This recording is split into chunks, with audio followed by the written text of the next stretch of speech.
আমি যে ইকুয়েশন গুলো লিখে রেখেছি এই ইকুয়েশন গুলোকে আমরা আগের দিন অ্যারাইভ করেছিলাম।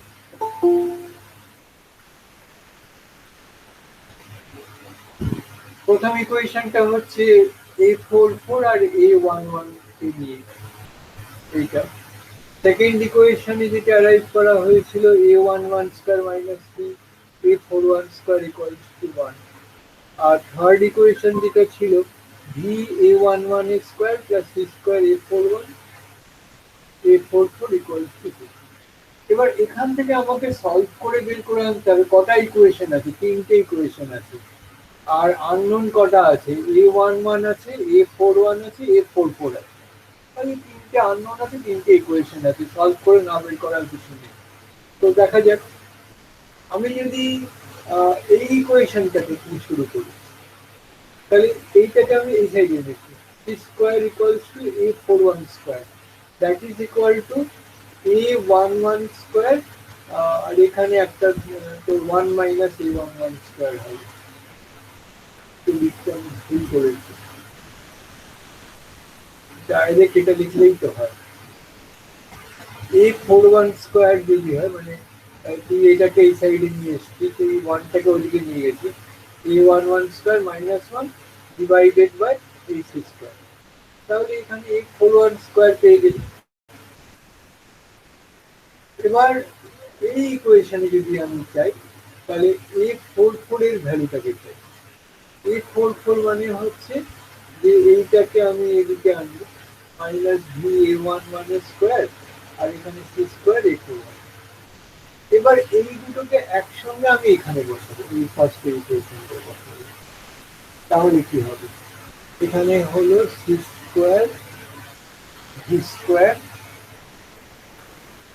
A11 এর 4, মানে A44 স্কোয়ার আছে, আর আমার এখানে A44 আছে, তাহলে এখানে এটা A11 টু দি পাওয়ার 4 হলো divided by C to the power 4 A41 এর স্কোয়ার। এটা হলো আমার ফার্স্ট টার্মটা, এই সি স্কোয়ারটা এই সি স্কোয়ার হয়ে গেছে, মাইনাস ভি স্কোয়ার A11 এর স্কোয়ার, আমি একটাতেই রাখছি, that is equal to C square. এবার A41 স্কোয়ার যেখানে আছে সেখানে এই ভ্যালুটাকে বসিয়ে দেবো, মানে এই জায়গাটা।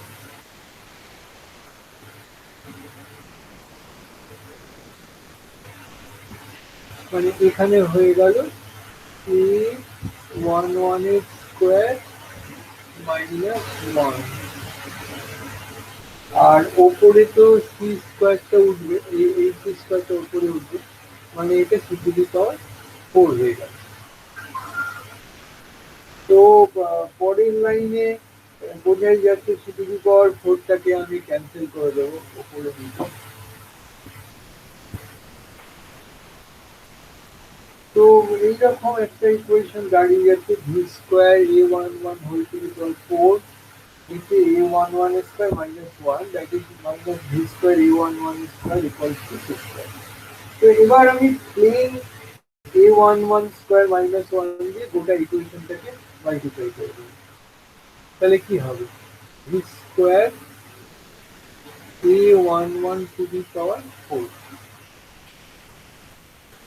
Minus V square A11 to the power 4 plus v square A11 এর square, that is equal to এইটার সঙ্গে এটা মাল্টিপ্লাই করতে হবে, v square A11 এর square minus v square। তাহলে অবভিয়াসলি আমার প্রথম দুটো টার্ম তো ক্যান্সেল করেই যাচ্ছে, এটা আর এটা ক্যান্সেল করে যাবে। তাহলে কি পড়ে রইল আমার, এই দুটো টার্ম পড়ে রইল। এই দুটো থেকে আবার আমি A11 স্কোয়ারকে কমন নিয়ে নিতে পারি, তার মানে A11 এর স্কোয়ার এখানে যদি আমি স্কোয়ারটাকে পজিটিভ রাখতে চাই, এটাকে এদিকে আনতে হবে, এটাকে এদিকে আনতে হবে। তার মানে হচ্ছে six square minus V square that is equal to C square. তাহলে এখান থেকে আমি একটা খুব ইম্পর্ট্যান্ট ইকুয়েশন পেয়ে গেলাম। এটা হচ্ছে এ ওয়ান ওয়ান এর square that is equal to C square by C square minus V square that is equal to 1 by 1 minus V square by C square. তাহলে আমি এইটাকে একটা অ্যাব্রিভিয়েশন ইউজ করবো, ভি বাই সি এর জায়গায় আমি beta use করবো।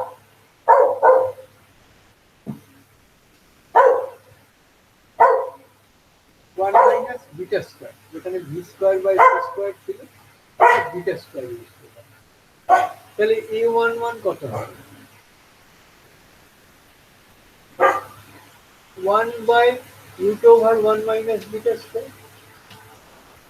এবার এই গোটা জিনিসটা 1 by root over 1 minus beta square, এটাকে আমরা গামা দিয়ে রিপ্রেজেন্ট করতে পারি। তাহলে এ ওয়ান ওয়ান এর ভ্যালু বেরিয়ে যাবে that is equal to gamma,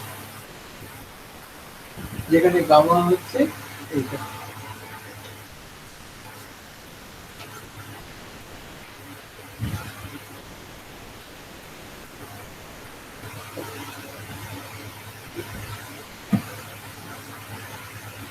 এবার আমরা বাকিগুলোর দিকে যাব। এ ওয়ান ওয়ান এর স্কোয়ারের পেয়ে গেছি, তাহলে আবার আমি ফার্স্টের ইকুয়েশনটাই ফিরে যাব।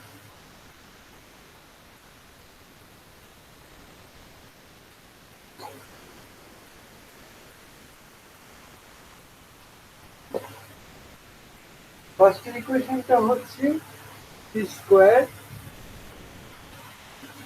এ ফোর ফোর এর স্কোয়ার মাইনাস ভি স্কোয়ার এ ওয়ান ওয়ান এর স্কোয়ার। তার মানে হচ্ছে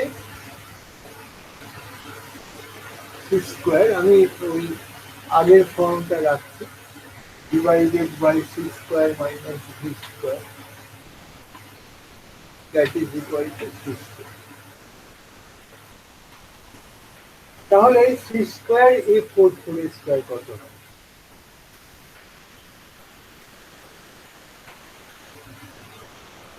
C square A four four এর square that is equal to, এইটাকে আমি এইদিকে আনবো, C square plus V square C square by C square minus V square.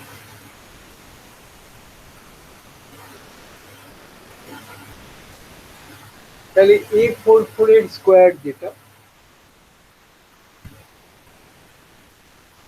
That is equal to, এটাকে সি স্কোয়ার দিয়ে ডিভাইড করছি, তার মানে হচ্ছে 1 plus V square by C square minus V square. এইটাকে যদি আমি প্লাসটা করি তাহলে ন্যাচারালি ভি স্কোয়ারটা কেটে যাচ্ছে, C square by C square minus V square. তার মানে দেখা যাচ্ছে এটা আগের মতো একই ব্যাপার হয়ে গেল, 1 by 1 minus V square by C square. তাহলে এটা এ ওয়ান ওয়ান এর যে ভ্যালুটা আছে সেটাই আবার আমরা পেয়ে গেলাম, এটাই হচ্ছে এ ফোর ফোর এর value.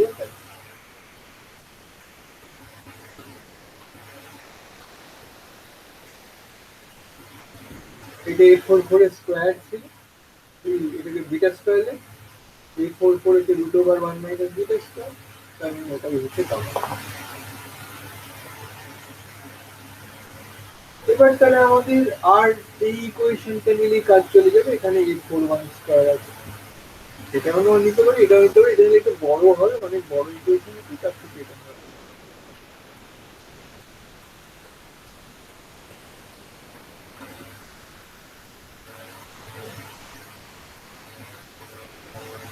A one one square minus C square a41 square equals to 1, এই ছিল ইকুয়েশন। তাহলে আমি যদি সি স্কোয়ার a41 স্কোয়ারটাকে রাখি, রেখে ওদিকে যদি আমি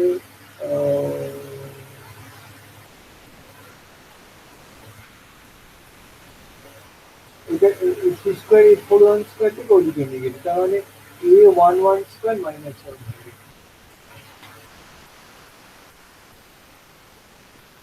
এই হয়ে গেছে। সি স্কোয়ার a41 স্কোয়ারটাকে ওইদিকে নিয়ে গেছি, ওয়ানটাকে এইদিকে। এবার আমরা a11 স্কোয়ারের জায়গায় এটাকে বসাবো।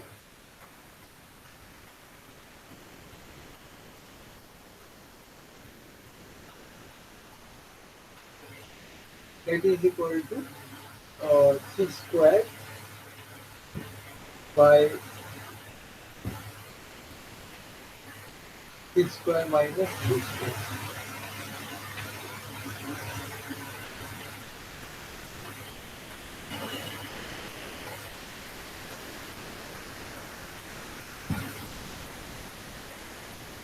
Minus 1.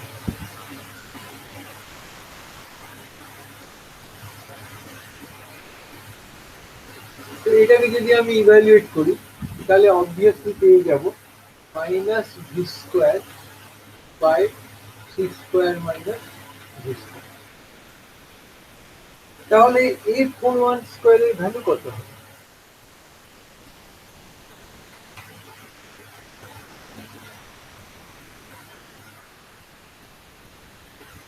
আমি এই সি স্কোয়ারটাকে নামিয়ে আনবো এখানে, তাহলে এখানে হচ্ছে minus V square divided by C to the power 4 minus V square C square, that is equal to, এখানে আমি minus V square by C to the power 4 কে আমি কমন নিয়ে নিচ্ছি, তাহলে এখানে কি পড়ে থাকবে 1, এখানে কি পড়ে থাকবে 1 minus V square by C square. তার মানে এখানে আমি যদি a41 কে চাই, that is equal to minus V by C square, আর এখানে হচ্ছে 1 বাই রুট ওভার 1 মাইনাস ভিটা স্কোয়ার, তার মানে হচ্ছে minus gamma V by C square. তাহলে আমার কাছে কিন্তু যা যা কোএফিসিয়েন্ট গুলো ছিল সেগুলো সব পাওয়া গেল।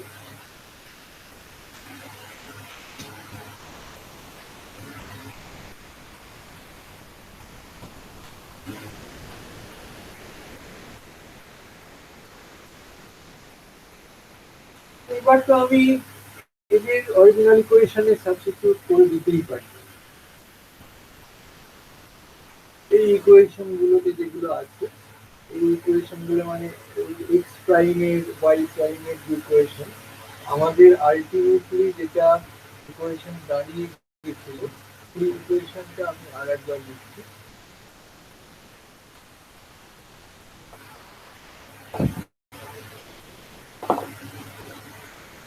এখানে ছিল x prime that is equal two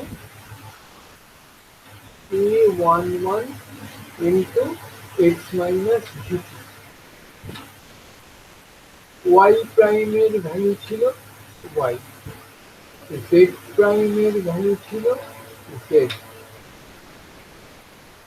R t প্রাইমের ভ্যালু ছিল হচ্ছে a41x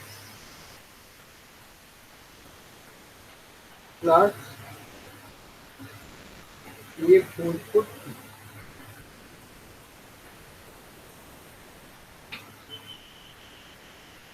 তো এখানে যদি আমি এই ভ্যালুগুলো বসিয়ে দিই, তাহলে কি দাঁড়াবে? দ্যাট ইজ ইকুয়াল টু যেটা ছিল x minus vt divided by root over 1 minus v square by c square, x minus vt divided by root over 1 minus beta square। আর এখানে যদি আমি ভ্যালুটাকে বসাই, A41 এর ভ্যালু হচ্ছে minus gamma V by C square, আর A44 এর value হচ্ছে V gamma, that is equal to gamma into X minus V. এবার A41 এর জন্য আমি বসাচ্ছি minus E by C square X by root over 1 minus beta square plus root over 1 by root over 1 minus beta square into c। তো এখানে যদি আমি একটু কমন দিই 1 minus beta square কে, তাহলে that is equal to root over 1 minus beta square কে আমি common নিয়ে নিয়েছি। তাহলে এখানে যেটা হবে সেটা হচ্ছে t minus gx by c square, that is equal to gamma into t minus gx by c square. Yes, that is our Lorentz transformation. যেখানে এই ট্রান্সফরমেশনের ইকুয়েশনটা ছিল x prime equals to Galilean, x prime equals to x minus vt, y prime equals to y, z prime equals to z, R t prime equals to t ছিল। আমি তফাৎটা যেটা দেখলাম সেটা হচ্ছে যে x প্রাইমে x মাইনাস ভিটিটা আছে, কিন্তু তার বদলে এই জিনিসটা এসে গেছে। তো এখানে বিটা মানে হচ্ছে ভি বাই সি। আমরা নর্মালি যে মুভিং অবজেক্ট গুলো দেখি আমাদের নেচারে, তাদের অধিকাংশই ভি হচ্ছে খুবই ছোট সি এর তুলনায়, যত স্পিডেই যাক সি এর থেকে মানে সে নেগলিজেবল। তাহলে ভি বাই সি যেটা, এই রেশিওটা এত কম যে আমরা বিটা স্কোয়ারকে নেগলেক্ট করে দিতে পারি। তাহলে সেই অবস্থায় দেখ x prime equals to x minus V, মানে গ্যালিলিয়ান ট্রান্সফরমেশন। তার মানে গ্যালিলিয়ান ট্রান্সফরমেশন দিয়ে আমাদের যে এত কাজ হয়, এই কাজটাকে আমরা কিন্তু নষ্ট করছি। মানে আমরা বলছি গ্যালিলিয়ান ট্রান্সফরমেশন খুব ভালো ট্রান্সফরমেশন, সেটা হচ্ছে যতক্ষণ পর্যন্ত ওর স্পিডটা কম লাইটের তুলনায়, ততক্ষণ পর্যন্ত গ্যালিলিয়ান ট্রান্সফরমেশন চলবে। এবার এই দুটো নিয়ে তো কোনো কথা নেই, এখানে গ্যালিলিয়ানও যা আছে এখানেও তাই আছে। তফাৎটা হলো এই জায়গাটায় কি আছে, এখানেও দেখতে পাচ্ছি যে গামার ভ্যালু যেটা সেটা 1 হয় যখন ভি সি এর থেকে অনেক ছোট, আর এই টার্মটাও তখন যেটা হবে 0 হয়ে যাবে, কারণ ভিটা সি স্কোয়ারের সি এর তুলনায় ইনসিগনিফিক্যান্ট, সেখানে এটা তো সি স্কোয়ার না, তাহলে আরো অনেক বেশি ইনসিগনিফিক্যান্ট হয়ে যাবে। তো সেই অবস্থাতে এই টার্মটাও থাকবে না, আবার এই যে টার্ম যেটা আছে সেটাও 1 হয়ে গেছে। তাহলে টি প্রাইম ইকুয়ালস টু টি, তাহলে একেবারে আমি যেটা ইকুয়েশনটা আমি গ্যালিলিয়ান ট্রান্সফরমেশনে পেয়েছিলাম, আমরা লোরেন্জ ট্রান্সফরমেশনের স্পেশাল কেসে সেই ট্রান্সফরমেশনটা ফিরে পাচ্ছি, যেটা খুব দরকার। ফিজিক্সে সবসময় নতুন কিছু যদি ইকুয়েশন দেওয়া হয়, তাহলে লিমিটিং কেসে এটা যে পুরোনোটাকে ওবে করছে সেটা দেখানো খুব দরকার। তো এখানে লোরেন্জ ট্রান্সফরমেশনের ক্ষেত্রে আমরা সেটাই দেখতে পেলাম যে পুরোনো যে ট্রান্সফরমেশনটা সেটাকে আমরা ফেরত পেলাম, পুরোনো ট্রান্সফরমেশন অনুযায়ী আমাদের যেটা দৃশ্যমান জগৎ সেখানে চলে। আমরা তো লোরেন্জ ট্রান্সফরমেশনটা অত অ্যাকিউরেটলি বুঝতে পারি না, তার ইফেক্ট গুলো বুঝতে পারি, কিন্তু ট্রান্সফরমেশনটা চোখে দেখতে পারি। আচ্ছা, এবার আমরা যেটা করবো সেটা হচ্ছে inverse Lorentz transformation. Inverse Lorentz transformation, inverse মানে কি, যে আমি এখানে যে ট্রান্সফরমেশনটা পেয়েছি সেটা হচ্ছে প্রাইম ফ্রেমের কোঅর্ডিনেটস গুলোকে লিখেছি in terms of unprimed frame, কিন্তু আমি যদি উল্টোটা করি, অর্থাৎ আনপ্রাইম ফ্রেমের কোঅর্ডিনেটস গুলোকে চাই প্রাইম ফ্রেমের কোঅর্ডিনেট থেকে, তখন আমি কি করব? আচ্ছা, আমি না ইকুয়েশন গুলো একটু লিখে নিচ্ছি ভালো করে, তাহলে ব্যাপারটা বোঝা যাবে।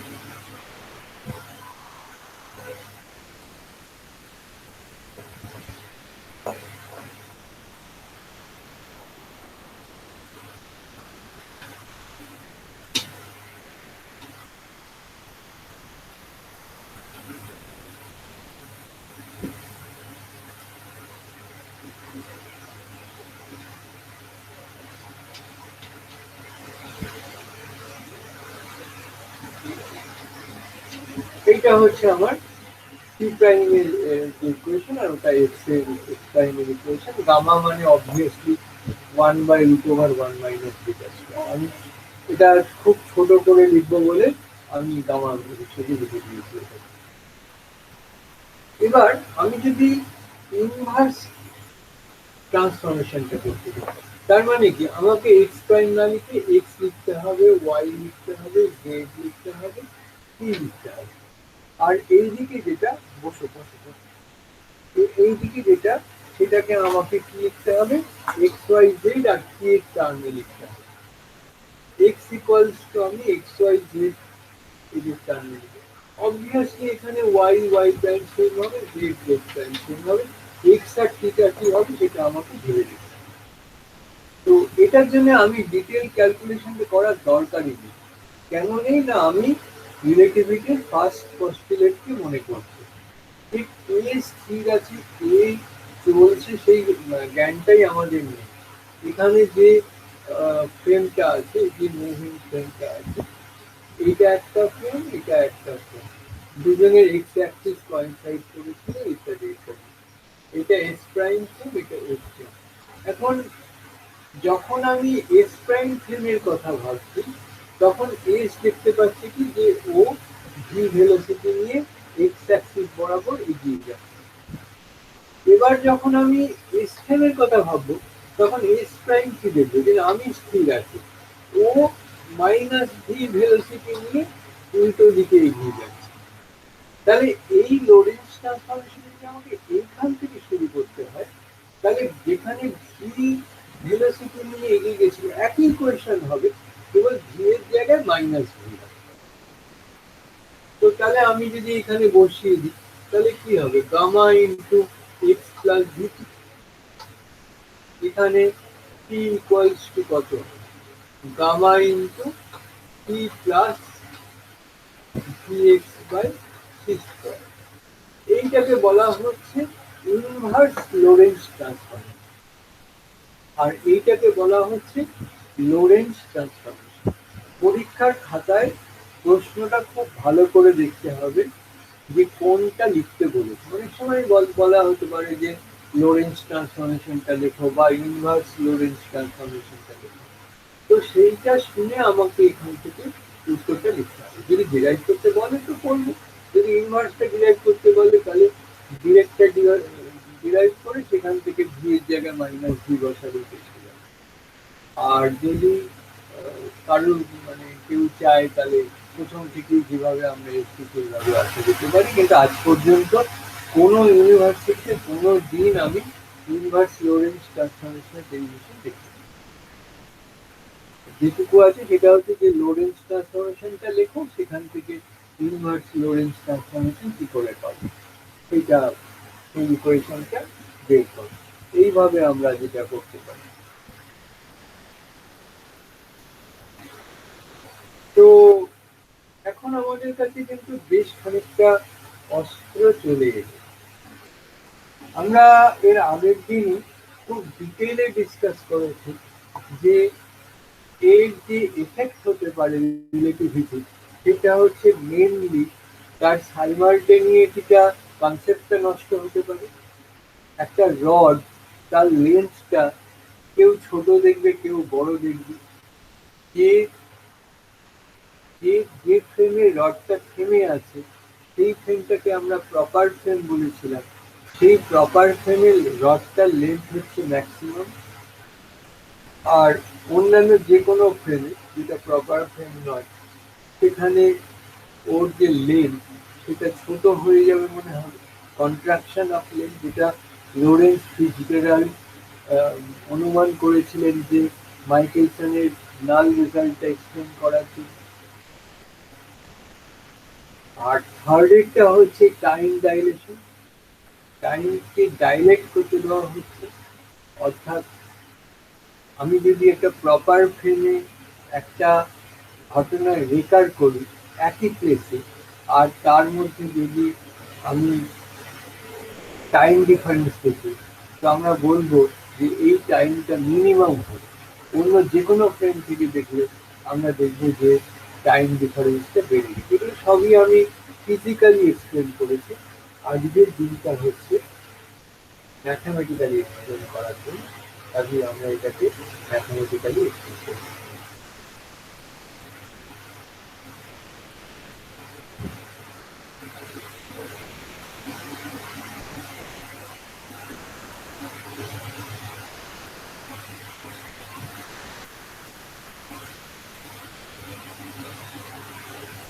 আমি আগের মতোই একটা রডের কথা ভাবছি। এই যে রডটা, এটা যেন এক্স অ্যাক্সিস বরাবর আমরা শুরু রেখেছি। কেন এক্স অ্যাক্সিস বরাবর? না, আমরা রডটাকে এমন ভাবে রেখেছি যে ওটা যেদিকে ফ্রেমটার ভেলোসিটি হচ্ছে সেই দিক বরাবরই রডটাকে রেখেছি। এই পয়েন্টটা হচ্ছে x1, এই পয়েন্টটা হচ্ছে x2। এটা আর খুব নিডলেস বলার জন্য যে যদি আমি প্রাইম ফ্রেমে দেখি, x1টা হয়ে যাবে x1 প্রাইম, x2টা হয়ে যাবে x2 প্রাইম। তাহলে লেন্থটা কত হবে? x2 মাইনাস x1, যেটা হচ্ছে প্রপার ফ্রেমে, আর x2 prime minus x1 prime, যেটা হচ্ছে আমার রিভার্স ফ্রেমে। তো এখানে x2 প্রাইমের জায়গায় আমরা আগের মতোই লিখছি x2 minus b t2 divided by root over 1 minus beta square।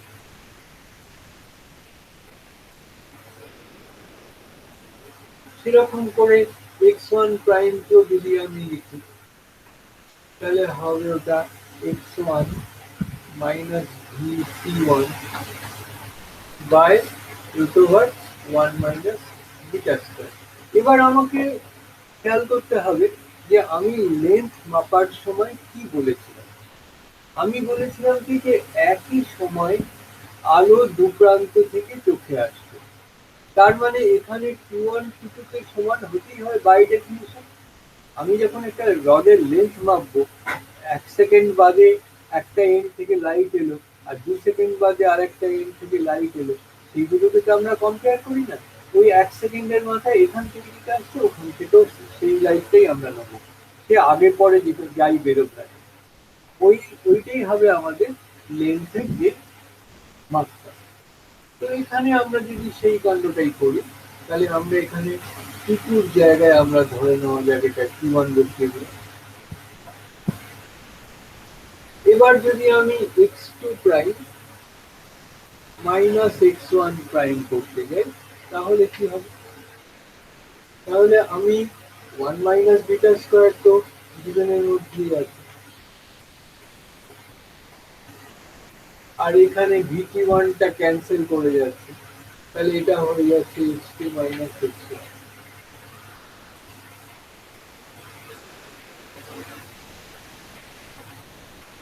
তাহলে আমি রডটাকে কোথায় রেখেছিলাম?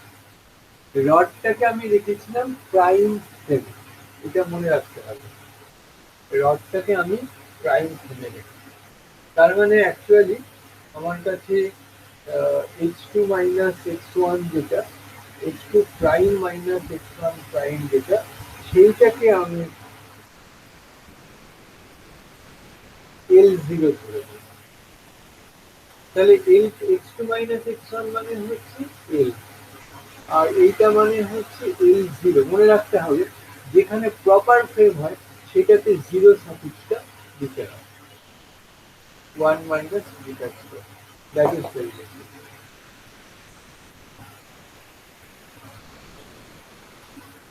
যা বুঝতে পারলি তুমি।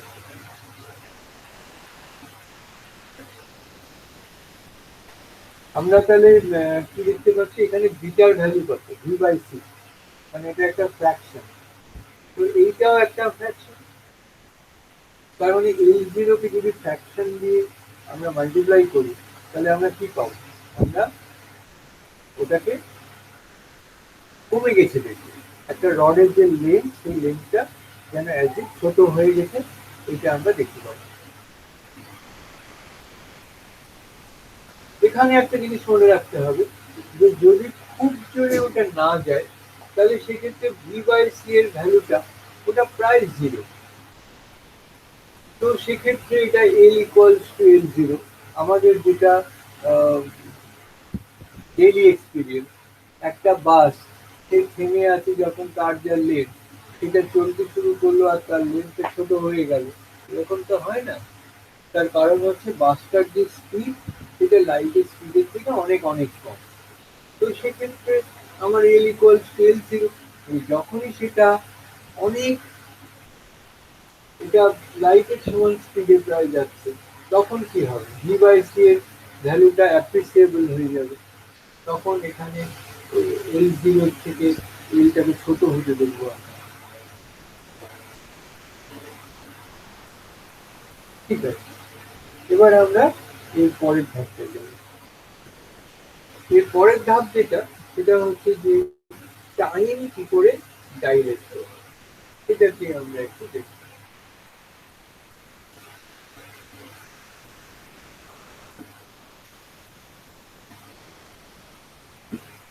অবভিয়াসলি আমরা এই ইকুয়েশনটা নেব, এটা ঠিক না, এর কাউন্টার পার্টকে নেব, কি কি নেব। প্রপার ফ্রেম রাখা আছে, আনপ্রাইম ফ্রেম, তাহলে টি ওয়ান যেটা সেটা কত হচ্ছে, এটা হচ্ছে, আমি এখানে T one prime plus plus V by C square into X prime divided by root over 1 minus beta square, এই দাঁড়িয়ে। আচ্ছা, এবার যদি আমি এইখানে টি2 ভ্যালুটাকে লিখি তাহলে টি2 হচ্ছে টি2 prime plus V by C square into, আমি একই জায়গায় হয়েছে ঘটনাটা আগেই বলেছি, তাহলে ওটা এক্স প্রাইম যেমন আছে তেমন থাকবে, ডিভাইডেড বাই 1 মাইনাস বিটা। তাহলে আমি যদি টি2 মাইনাস টি1 করতে চাই, that is equal to T2 prime minus T1 prime divided by root over 1 minus beta. তাহলে অ্যাকচুয়ালি এই টাইমটাকে যদি আমি ডেল্টা টাউ বলি তাহলে কত হয়, এইটাকে ডেল্টা টি বললাম আর এটা হচ্ছে ডেল্টা টাউ বললাম, তাই delta tau divided by root over 1 minus beta square. This is very vital. এই যে আমি টাউ লিখেছি, টাউ লেখার মানে হচ্ছে আমি মেনে নিয়েছি যে এটা প্রপার ফ্রেম। প্রপার ফ্রেমটা এখানে কোথায় আছে, আগের মতোই প্রাইম ফ্রেমে। ও মুভ করছে একটা ঘড়ি নিয়ে, সেই ঘড়িটার যে টাইমের হ্যান্ড, এটা যদি আমি দেখি যে 1 সেকেন্ড, তাহলে এস ফ্রেমের দর্শক কি দেখি, এটা এইটা দেখবে। তো আমি অনেকদিন আগে একটা গল্প লিখেছিলাম, সেটা ছাপা হয়েছিল একটা সায়েন্স ম্যাগাজিনে। তো সেই গল্পটা ঠিক এইরকম যে দুজন বন্ধু, কয়েকজন বন্ধু ক্লাসে, তারা ভাবলো যে পিকনিক করবে। সব পিকনিকের জায়গায় তো ফুরিয়ে গেছে না, এখানে ওখানে সেখানে পিকনিক করে করে করে করে ব্যাস, আর কোনো জায়গা নেই। তো ওরা তখন একটা নভেল আইডিয়া বার করলো, অনেক পয়সা টয়সা আছে ওদের। বললো যে আমরা আলফা সেন্টাউরিতে যাব। আলফা সেন্টাউরি বা প্রক্সিমা সেন্টাউরি মোটামুটি পৃথিবী থেকে 4.4 লাইট ইয়ার্স দূরে আছে।